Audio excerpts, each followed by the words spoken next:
ദജാവു 2025 പരിപാടികൾ നമ്മളിവിടെ ആരംഭിക്കുകയാണ്. ആദ്യമായി ഈശ്വര പ്രാർത്ഥന. കുട്ടികളെ ക്ഷണിച്ചുകൊള്ളുന്നു.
ദജാവുവിന്റെ പ്രസിഡന്റായ ഡോക്ടർ എം പ്രിയ സുന്ദരത്തിനെ വേദിയിലേക്ക് ക്ഷണിച്ചു. പ്രശംസയ്ക്ക് അർഹമാക്കുകയും ഏതിനും എന്തിനും നമ്മോടൊപ്പം ഉജ്ജ്വല പ്രവർത്തനം കാഴ്ചവെക്കുന്ന നമ്മുടെ പ്രിയപ്പെട്ട doctor additional director doctor M Nithin സാറിന് ഈ വേദിയിലേക്ക് സ്വാഗതം ചെയ്യും. അഡീഷണൽ ഡയറക്ടർ ഡോക്ടർ എം മുത്തുബി madam, doctor Senthil Kumar sir, CM ഇൻചാർജുമാരായ ഡോക്ടർ കാസിം ഗോയ് sir, doctor Anoop sir, doctor സോഷ്യ സുരേഷ് മാഡം, മറ്റെല്ലാ ഡോക്ടർമാർക്കും എൻ്റെ പ്രിയപ്പെട്ട സഹപ്രവർത്തകർക്കും സ്വാഗതം ആശംസിക്കുന്നു. നമ്മുടെ ഈ പരിപാടി ഉദ്ഘാടനം ചെയ്യാൻ വന്നിട്ട് ഇവിടെ എത്തിച്ചേർന്ന മുൻ DGP ഋഷിരാജ് സിംഗ് സാറാണ്. ബിക്കാനറിൽ ജനിച്ച് കേരള കേഡറിൽ ജോലി ചെയ്ത് സുസ്ഥിരാർഹമായ സേവനം കാഴ്ചവെച്ച് കേരളത്തിന്റെ സാമൂഹ്യ രാഷ്ട്രീയ മേഖലകളിൽ വളരെയധികം ചർച്ച ചെയ്യപ്പെട്ട വ്യാജ CD കേസ്, ചാരക്കേസ്, മൂന്നാർ കയ്യേറ്റം ഒഴിപ്പിക്കൽ, KSEB വിജിലൻസ് ഓഫീസർ എന്നീ നിലയിലുള്ള പ്രവർത്തനങ്ങൾ എന്നുവേണ്ട കൈവച്ച മേഖലകളിലെല്ലാം തന്നെ മികച്ച സേവനം കാഴ്ചവെച്ച് മലയാളികളുടെ മനസ്സിൽ ഇടം പിടിച്ച മുൻ ഉദ്യോഗസ്ഥൻ എന്ന നിലയിലും പ്രവർത്തിച്ചു. വിശേഷണങ്ങൾ നമ്മുടെ മുഖ്യാതിഥിയെ കുറിച്ച് ഒരുപാട് പറയാനുണ്ട്. കേരളത്തിൽ ജനിച്ചു വളരാതെ തന്നെ ഇവിടെ വന്ന് മലയാള ഭാഷ പഠിച്ച് സുഗമമായി മലയാള ഭാഷ കൈകാര്യം ചെയ്യാൻ പഠിച്ചു. മലയാളത്തിൽ തന്നെ ഫയലുകൾ എഴുതി തുടങ്ങി. സംസ്ഥാന എക്സൈസ് കമ്മീഷണറായി ഇരിക്കുന്ന സമയത്താണ് വൈകും മുമ്പേ എന്ന പുസ്തകം അദ്ദേഹം എഴുതിയത്. കേരളത്തില് 1000-ൽ പരം സ്കൂളുകളും കോളേജുകളും സന്ദർശിച്ച് കുട്ടികളുമായി നേരിട്ട് സംസാരിച്ചും അദ്ദേഹം ഈ പുസ്തകം രചിച്ചതാണ്. വർത്തമാനകാലത്തിന്റെ ശാപമായി മാറിയിരുന്ന ലഹരി എന്ന വിപത്തിനെതിരെ അദ്ദേഹത്തിന്റെ അനുഭവങ്ങളുടെ നേർക്കാഴ്ചയാണ് ഈ പുസ്തകത്തിന്റെ ഉള്ളടക്കം. കേരളത്തിന്റെ മുൻ മുഖ്യമന്ത്രി ശ്രീ VS അച്യുതാനന്ദന്റെ പേരോർക്കുമ്പോൾ തന്നെ മലയാളികളുടെ മനസ്സിലും ഋഷിരാജ് സിംഗ് IPS സാറിന്റെ പേരുകൾ ഓർക്കപ്പെടുന്നു. നമ്മുടെ ഈ പരിപാടി ഉദ്ഘാടനം ചെയ്യാനും മുഖ്യ അതിഥിയായി തന്നെ സാറിന് ലഭിച്ചതിന് നമുക്ക് ഏറ്റവും സന്തോഷവും അഭിമാനവും തോന്നുന്നു. സാറിന് ദജാവുവിന്റെ പേരിലും നിങ്ങളുടെ ഓരോരുത്തരുടെ പേരിലും വളരെ ഹാർദവമായി ഈ പരിപാടിയിലേക്ക് സ്വാഗതം ചെയ്യും. നാം ഇന്ന് 2 വർഷത്തിന് ശേഷം നാം വീണ്ടും ദജാവുവിന്റെ ഒരു കൂട്ടായ്മ, നമ്മുടെ CGHSന്റെ കൂട്ടായ്മയായ ദജാവുവിന്റെ കലാ സാംസ്കാരിക പരിപാടികൾക്കായി ഒത്തുകൂടിയിരിക്കുകയാണ്. ഈ അവസരത്തിൽ നമുക്ക് ലഭിച്ചിരിക്കുന്ന വിശിഷ്ട അതിഥി എത്രയും അനുയോജ്യനായ ഒരു വ്യക്തി തന്നെയാണ്. സാർ സാമൂഹിക പരിഷ്കരണത്തോടൊപ്പം തന്നെ കലാസാംസ്കാരിക മേഖലയിലും അദ്ദേഹത്തിൻ്റെ മുഖമുദ്ര പതിപ്പിച്ചിട്ടുള്ളത് എല്ലാവർക്കും അറിയാവുന്ന കാര്യമാണ്. അതുകൊണ്ട് ഞാൻ കൂടുതലൊന്നും പറയുന്നില്ല. ഈ പരിപാടി ഉദ്ഘാടനം ചെയ്ത് ഇതിനെ നല്ല വിജയമാക്കി തീർക്കാൻ നാം എല്ലാവരും ഒരുമിച്ച് ഉത്സാഹിക്കാം. ഒപ്പം എല്ലാവർക്കും ആശംസകൾ കൂടി അർപ്പിച്ചുകൊണ്ട് ഞാൻ എൻ്റെ വാക്കുകൾ ചുരുക്കുന്നു. വേദിയിലും സദസ്സിലുള്ള വിശിഷ്ട വ്യക്തികളെ, നമ്മളുടെ ഇന്നത്തെ ഇത് 5ാമത്തെ ദജാവാണ്. നമ്മൾക്ക് ഇന്ന് ചീഫ് ഗസ്റ്റ് ആയിട്ട് വന്നിരിക്കുന്നത് ഈ കൂട്ടത്തിൽ പലരും 80 സ്ട്രീറ്റ്സ് ഉണ്ട്. ഞങ്ങളുടെ എല്ലാം ഫസ്റ്റ് IPS ഹീറോ ഋഷാഡ് സിംഗ് സാറാണ്. സാറിന്റെ ഇന്ന് അക്കാഡമിക് എക്സലൻസിനുള്ള മെമന്റോസും അവാർഡ്സും സർട്ടിഫിക്കറ്റ് ഓഫ് അപ്രീസിയേഷൻസും വാങ്ങാൻ നമുക്ക് ശരിക്കും ഒരു ഭാഗ്യമുണ്ട്. പിന്നെ ഇന്ന് അറിയാലോ നമ്മുടെ ഒരു കലാപരിപാടിയും കൂടെയാണ്. അപ്പം എല്ലാവരും നല്ലതായിട്ട് പെർഫോം ചെയ്യുക, എല്ലാവരും സന്തോഷമായിട്ടിരിക്കുക. ഒരിക്കൽ കൂടി എല്ലാവർക്കും ഇത്രയും പേര് വന്നതിൽ നന്ദി പറയുന്നു, പ്രത്യേകിച്ചും കുടുംബാംഗങ്ങളും കുട്ടികളോടും. Thank you. നമ്മുടെ ദജാവു 2025 ഭദ്രദീപം കൊളുത്തി ഉദ്ഘാടനം ചെയ്യാനായി നമ്മുടെ ഏറ്റവും ബഹുമാനപ്പെട്ട chief guest Shri Rishiraj Singh sir, former DGP of Kerala, അദ്ദേഹത്തെ വേദിയിലേക്ക് ക്ഷണിച്ചോളൂ.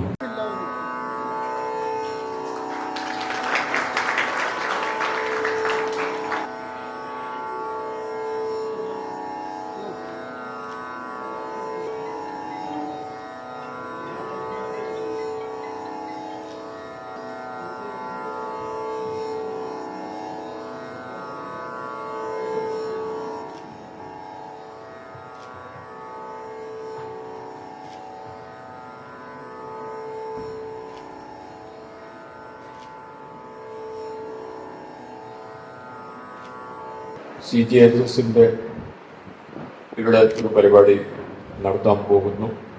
ഇന്ത്യ രാജ്യത്തിൽ കേരളം ആരോഗ്യത്തിന്റെ കാര്യത്തിൽ 1ാമത്തെ സ്ഥാനത്തിൽ ഇരിക്കുന്നു. അത് ഇന്ന മുതലല്ല, കഴിഞ്ഞ 50 വർഷമായിട്ട് നാം എല്ലാം കാണുന്നുണ്ട്. ഇന്ത്യ സ്വാതന്ത്ര്യം കിട്ടിയത് ഇന്ത്യ മാത്രമല്ല, ഇന്ത്യയിൽ ഇരിക്കുന്ന എല്ലാ 25ഓളം സംസ്ഥാനങ്ങൾ ഒരുമിച്ചാണ് എല്ലാവർക്കും സ്വാതന്ത്ര്യം കിട്ടിയത്. എന്നിട്ടും കേരളത്തിന് മാത്രമേ ആരോഗ്യ മേഖലയിൽ എത്രയും നല്ല നേട്ടങ്ങൾ ഉണ്ടാക്കാൻ സാധിച്ചു. ഉത്തരേന്ത്യയിലുള്ള ഞാൻ ജനിച്ച സംസ്ഥാനം രാജസ്ഥാൻ ഉൾപ്പെടെ കാര്യമായിട്ട് ഒരു പുരോഗതി ഉണ്ടായിട്ടില്ല എന്നാണ് സത്യം. ഈ അടുത്ത ദിവസം പത്രത്തിൽ വായിച്ചു, നമ്മുടെ കുട്ടികൾ ജനിക്കുമ്പോൾ 1000 കുട്ടികൾ ജനിക്കുമ്പോൾ അതിനകത്ത് ജന്മസമയത്തിൽ CPR ചൈൽഡ് മോർട്ടാലിറ്റി റേറ്റ് 5 ഉള്ളൂ. അമേരിക്കയിലെ 7, ഇംഗ്ലണ്ട് ഫ്രാൻസിലെ 12. ആലോചിക്കുന്നു നമ്മൾ എവിടെ എത്തിയിരിക്കുന്നു. ഇന്ത്യ രാജ്യത്തിൽ 25. അതായത് 1000 കുട്ടികൾ ജനിച്ചാൽ എത്രയാണ് മരിക്കുന്നു. ഏറ്റവും കുറഞ്ഞ് മരിച്ചാൽ ആ ആരോഗ്യനില നല്ലതാണെന്നാണ് പറയേണ്ടത്. 100 കോടി ജനങ്ങളിലെ 10% ആളുകൾക്ക് മാനസികമായ പ്രശ്നങ്ങൾ ഉണ്ട്. അത് ഇറ്റ് ഈസ് ഓൺ റെക്കോർഡ്. 10% 100 കോടി എത്രയായി? 30 ലക്ഷമായില്ലേ? 30 ലക്ഷം ആളുകളെ ചികിത്സിപ്പിക്കുന്നത് 39 ഡോക്ടർ. ഒരു തമാശ അല്ലെങ്കിൽ ഇതിന് എന്ത് പറയുക? ആരും സൈക്കട്രിസ്റ്റ് ആവാൻ തയ്യാറില്ല. അഥവാ ഉണ്ടെങ്കിൽ പ്രൈവറ്റ് ആശുപത്രിയിലാണ്, ഇല്ലെങ്കിൽ പുറത്തു പോകും. ഇവിടുത്തെ കാര്യങ്ങൾ നോക്കാനാണ് വേണ്ടി. ആരോഗ്യ വകുപ്പ് സെക്രട്ടറിയോട് ഞാൻ ഒരു ദിവസം പറയാൻ പോവുക. Something about it. ഒരു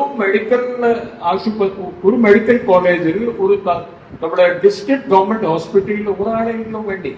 അവര് കുറവായത് കൊണ്ടാണ് ഈ കുട്ടികളെ ഇപ്പൊ നോക്കാത്ത ആരുമില്ല ആ അവസ്ഥ ഇപ്പൊ വന്നിരിക്കുന്നു.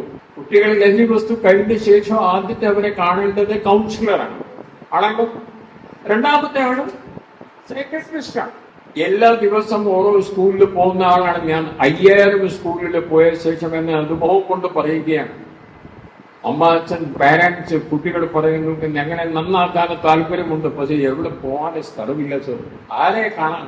അതുകൊണ്ടാണ് എക്സൈസ് കമ്മീഷണറായിട്ട് ഞങ്ങൾ ഗവൺമെന്റിനോട് പറഞ്ഞിട്ട് 14 ജില്ലകളിലെ 14 ഡി അഡിക്ഷൻ സെന്റർ എല്ലാം 14 താലൂക്ക് ആശുപത്രികളിൽ ഞങ്ങൾ ഉണ്ടാക്കി 7 വർഷമായി നന്നായിട്ട് പ്രവർത്തിക്കുന്നു. തിരുവനന്തപുരമുള്ള ഡി അഡിക്ഷൻ സെന്റർ ഞങ്ങൾ തുടങ്ങി നേരത്തെ താലൂക്ക് ആശുപത്രിയിലാണ്. ബട്ട് നമ്മുടെ ഒരു കുട്ടിക്ക് ഇനിയും ഒരു മാനസിക ഡോക്ടറെ, ഒരു മാനസിക രോഗങ്ങളുടെ ഡോക്ടറെ കാണാൻ പോകുന്ന സമൂഹത്തിൽ അത് ഇതുവരെ ആളുകളെ അംഗീകരിച്ചിട്ടില്ല. ഊളംപാറ ആശുപത്രിയിൽ ആളുകൾ എടുക്കാറ് പോലും സിനിമയിലെ പോലെ സിനിമയിൽ അത് പറയാനല്ലാതെ, ഒരു തമാശയായിട്ട് പറയാനല്ലാതെ it is a serious problem. പക്ഷെ നമുക്ക് ഒരു മാനസിക ഡോക്ടറിനെ കാണാൻ പോയെന്ന് പറഞ്ഞാൽ ഒരു നാണം. പക്ഷെ ഗവൺമെന്റ് ആശുപത്രിയിൽ ഒരു സൈക്കാട്രിസ്റ്റ് ഉണ്ടെങ്കിൽ ആളുകൾക്ക് പോയി കാണാം, ആളില്ല. അതുകൊണ്ടാണ് ഈ നമ്മുടെ ആരോഗ്യ വകുപ്പിൽ എനിക്ക് പറയാനുള്ളത്, കൂടുതൽ കേരളത്തിൽ വേണ്ടത് ഈ 10% 30 ലക്ഷം മാനസിക പ്രശ്നങ്ങളുള്ള ആളുകൾക്ക് നന്നാക്കാൻ പറ്റും. അവരെ കാണാനുള്ള ഒരു സൈക്കട്രിസ്റ്റ്മാർ കൂടുതൽ ഏർപ്പാട് ചെയ്താലേ മതിയാവും. ഇത്രയും കാര്യങ്ങൾ തൊന്നിട്ട് നടത്തുന്നു.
ദേജാവിന്റെ 5ാമത്തെ പ്രോഗ്രാമാണ് ഇവിടെ ഉദ്ഘാടനം ചെയ്യപ്പെട്ടിരിക്കുന്നത്.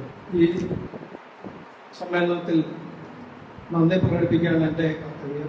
ഈ സമ്മേളനം ഉദ്ഘാടനം ചെയ്തുകൊണ്ട് നമ്മുടെ ബഹുമാന്യനായ ഋഷിരാജ് സിംഗ് IPS അദ്ദേഹം നടത്തിയ ദീർഘമായ പ്രസംഗം ആരോഗ്യരംഗത്തെ കേരളത്തിന്റെ ലിബറൈസേഷനെ കുറിച്ചും മറ്റു രാജ്യങ്ങളിൽ നേരിടുന്ന ബുദ്ധിമുട്ടുകളെ കുറിച്ചൊക്കെ വളരെ സാറിന് ദേജാവിന്റെ ഒരു മെമന്റോ കൊടുക്കുന്നതിനായി ഈ അവസരം ഉപയോഗിക്കുകയാണ്.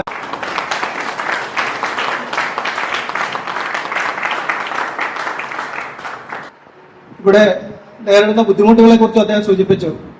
ക്ഷമയില്ലായ്മയും അത് നമ്മൾ CGHSൽ നിരന്തരം നേരിട്ടുകൊണ്ടിരിക്കുന്ന ഒരു സംഗതിയാണ്. ഈ പരിപാടി ഔപചാരികമായി ഉദ്ഘാടനം ചെയ്ത അദ്ദേഹത്തിന് ദേജാവുവിന്റെ നന്ദിയും കൃതജ്ഞതയും രേഖപ്പെടുത്തുന്നു. അതുപോലെ തന്നെ ഈ സമ്മേളനത്തിൽ അധ്യക്ഷം വഹിച്ച നമ്മുടെ പ്രിയപ്പെട്ട ഡോക്ടർ പ്രിയ M. സുന്ദരത്തിനും ഔപചാരികമായ നന്ദി രേഖപ്പെടുത്തുന്നു. അതുപോലെ തന്നെ ആശംസകൾ അർപ്പിച്ച നമ്മുടെ പ്രിയങ്കരനായ അഡീഷണൽ ഡയറക്ടർ ഡോക്ടർ നിതിൻ സാറിനും ഔപചാരികമായ നന്ദി രേഖപ്പെടുത്തുന്നു. വേദിയിൽ ഉപവിഷ്ടനായ ഡോക്ടർ സിന്ധിൽ സാറിന് ഈ വേദിയിൽ സമ്മേളനത്തിന്റെ നന്ദി രേഖപ്പെടുത്തുകയാണ്. അതുപോലെ തന്നെ ഈ സമ്മേളനത്തിന് സ്വാഗതം ആശംസിച്ച ശ്രീ K. പ്രദീപിന് സമ്മേളനത്തിന്റെ പേരിൽ നന്ദി രേഖപ്പെടുത്തുകയാണ്. അതുപോലെ തന്നെ ഇവിടെ എത്തിച്ചേർന്ന എല്ലാ CGHS ജീവനക്കാരും, പ്രത്യേകിച്ച് അതിന്റെ കുടുംബാംഗങ്ങൾ, പ്രത്യേകിച്ച് അതിന്റെ മറ്റ് സ്ഥലങ്ങളിൽ നിന്ന് എറണാകുളത്തു നിന്നും കോഴിക്കോട് നിന്നും കണ്ണൂരിൽ നിന്നും എത്തിച്ചേർന്ന ഇത്രയും പ്രതികൂല സാഹചര്യത്തിൽ ഇവിടെ എത്തിച്ചേർന്ന അവർക്ക് പ്രത്യേകിച്ചും നന്ദി രേഖപ്പെടുത്തുകയാണ്. എല്ലാവർക്കും ഒരിക്കൽ കൂടി ഇവിടെ എത്തിച്ചേർന്ന എല്ലാവർക്കും ഒരിക്കൽ കൂടി നന്ദി പ്രകാശിപ്പിച്ചുകൊണ്ട് ഞാൻ നിർത്തുന്നു.